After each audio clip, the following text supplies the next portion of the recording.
This is Sam Coos here. On the microphone, I know. Alright, woke up this morning, 5:30, ate a delicious egg and sausage breakfast made by my father. Headed out to Papa Don's North. Walked out there, like the old-fashioned style. Yeah, because it smoked one of these trees. There it is. That half a tree is a dead tree. It smoked it and broke it in half. Really? Yeah, it ran right from here, hit a tree, a dead tree, broke it in half, and then it kind of fell over. Well, it's right here where I found it, so you can come and look at it.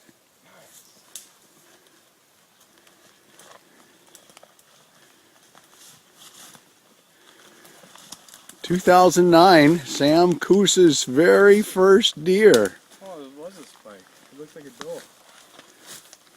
Wow. Not bad. Where did I hit it? Oh, I did shoot it right in the...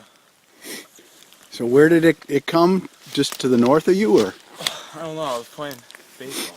I was playing baseball, and then it started to rain, so I wiped out the screen, and I was like, whatever, it's raining. So I put it away, stood up, and I just looked, and I was like, oh, deer. And it was, Pretty close. yeah, south. So it was like 35 yards away, and I was just like, all right. And then it kept on walking closer to me. All right, it's not running, so I like turned off the safety quietly, just brought it up, and I saw brown. But first I saw the head, so I like moved it down a little, so I could shoot it kind of closer, not like right in the head. And I just saw brown, so I shot. And it ran. It came almost straight east. It's Yeah, straight east of the It stand. just ran straight east and smoked one of these dead trees and just fell over. All right.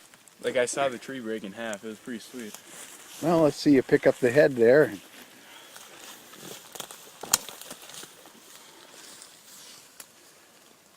Where's the bigger tree? All right.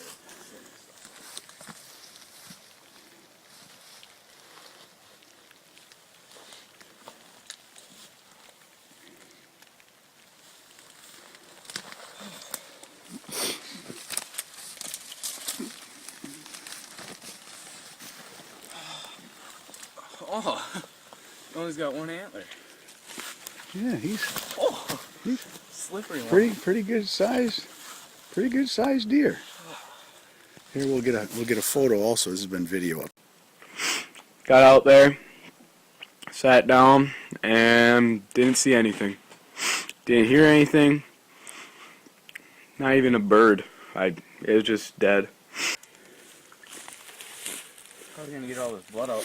Well, we'll tip it up. Busy gutting his first deer. And what's the experience like so far? Magical.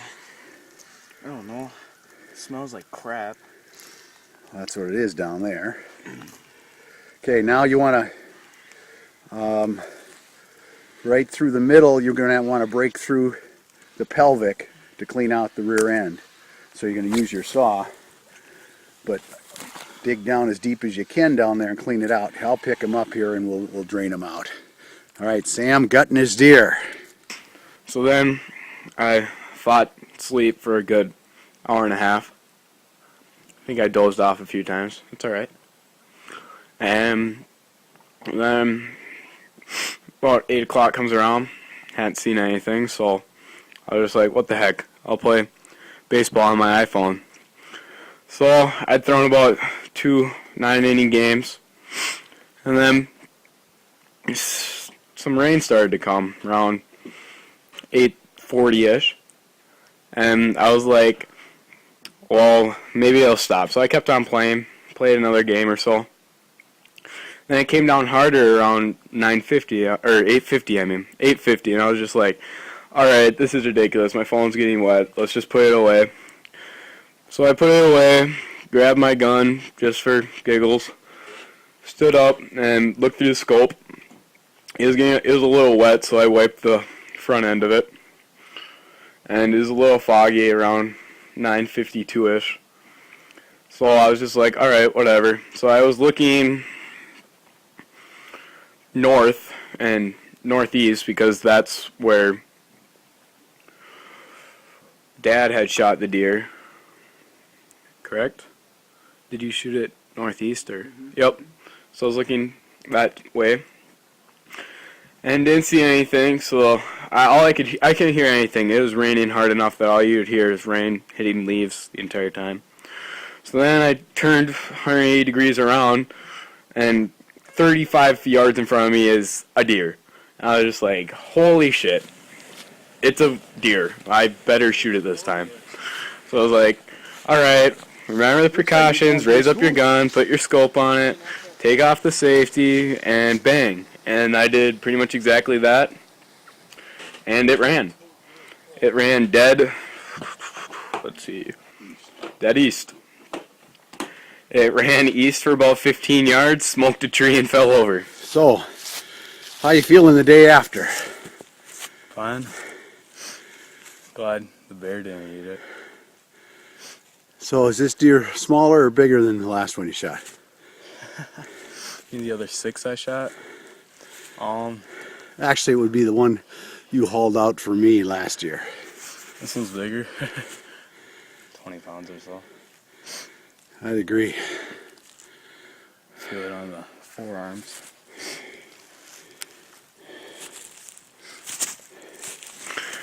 And So you saw it straight south. Yeah, that. yeah, Driven straight south. I saw it. on the trail. straight south of me on the trail, 30 yards out. And in fact, I'm going to say it's closer to 50 yards. Was it more 50 yards?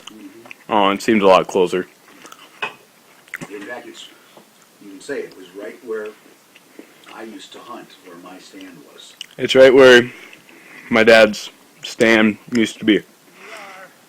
So, about 50 yards out apparently. Shot at it. Didn't know if I hit it or anything because it ran like bad out of hell. Dead east. Then all I hear is crack. Then I see its flag just drop. And I was like, alright. It smoked that tree and it was probably knocked out right now. So I was like, whatever, maybe I'll get back up. So what I didn't say is I did reload my gun after I fired. Reloaded, and put the scope back up. And I saw it smoke the tree. Alright, just had to say that. Alright, then texted Dad around, I shot at 9 o'clock. Pretty much exactly 9 o'clock. Texted Dad, he was like, waited. Then, about 9:10ish, I hear a steady crunch, crunch, crunch, crunch. And I thought it was Dad walking out from the east. Just east of the stand, dead east. By North Knoll. Just heard the crunch, crunch, crunch. So I was like, alright, maybe Dad's trying to look for the deer. So I'd go from east to northeast, and then back east, and it was just, the sound was coming like everywhere in a 360 degree, just north, east, and east of me, pretty much. So there's about 90 degrees there. It made a right angle for what it was doing. And then I was like, Dad, are you looking for the deer? Where are you? And he's like, look south. And there he was standing. So it was something big because it was taking out trees. And it was walking steady foot pace. So like whatever it was big and could have been a bear. But anyways, me and Dad told Dad where the deer was. Found it. And got the great experience of gutting my first deer. Nice sized deer.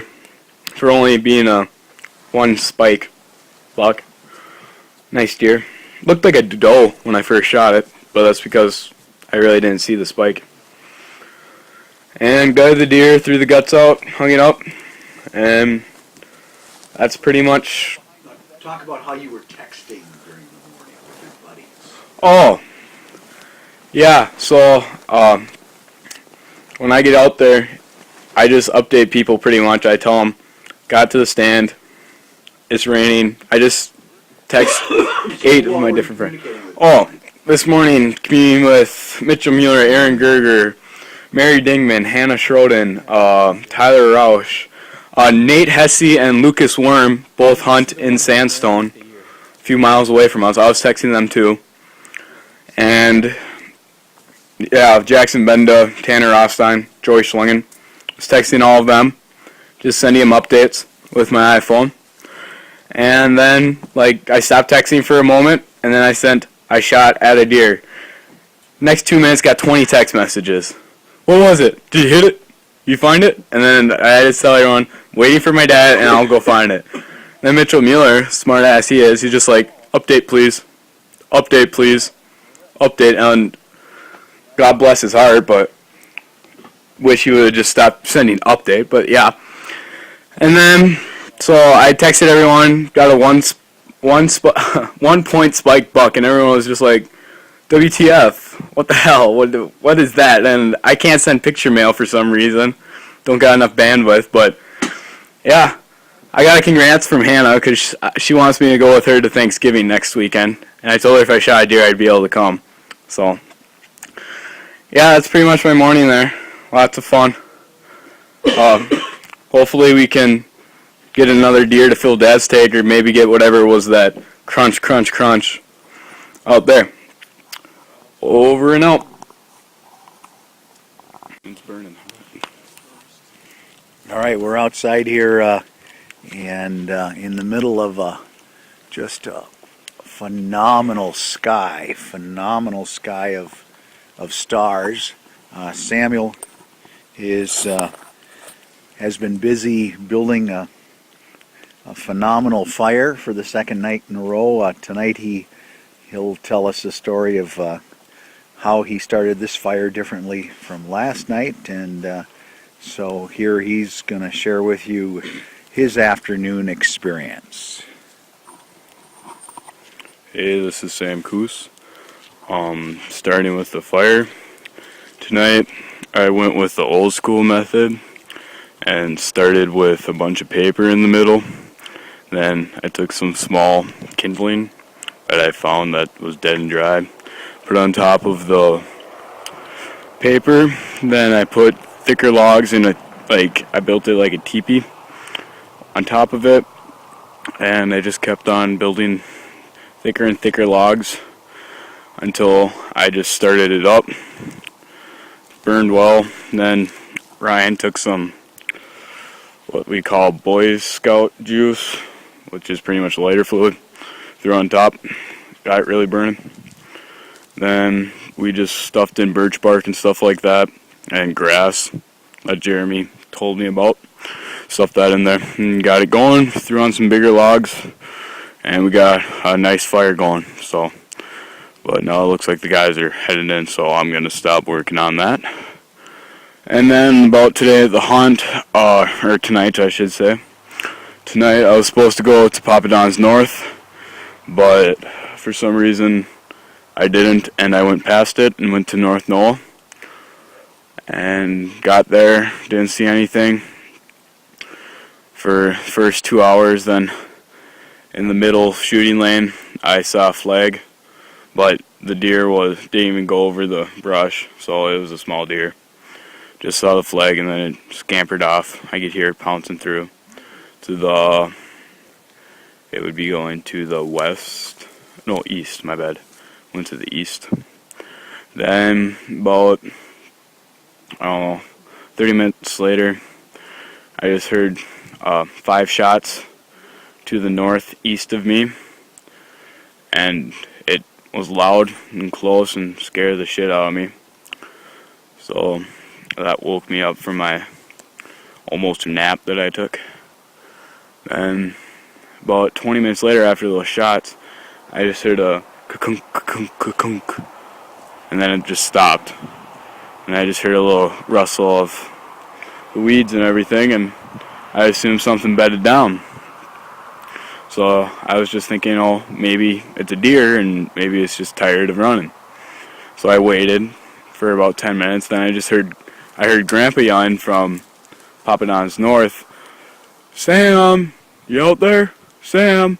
And I tried to yell back, but Grandpa doesn't exactly have the best hearing nowadays. So he headed back, and so then I decided since he's heading in, I might as well too.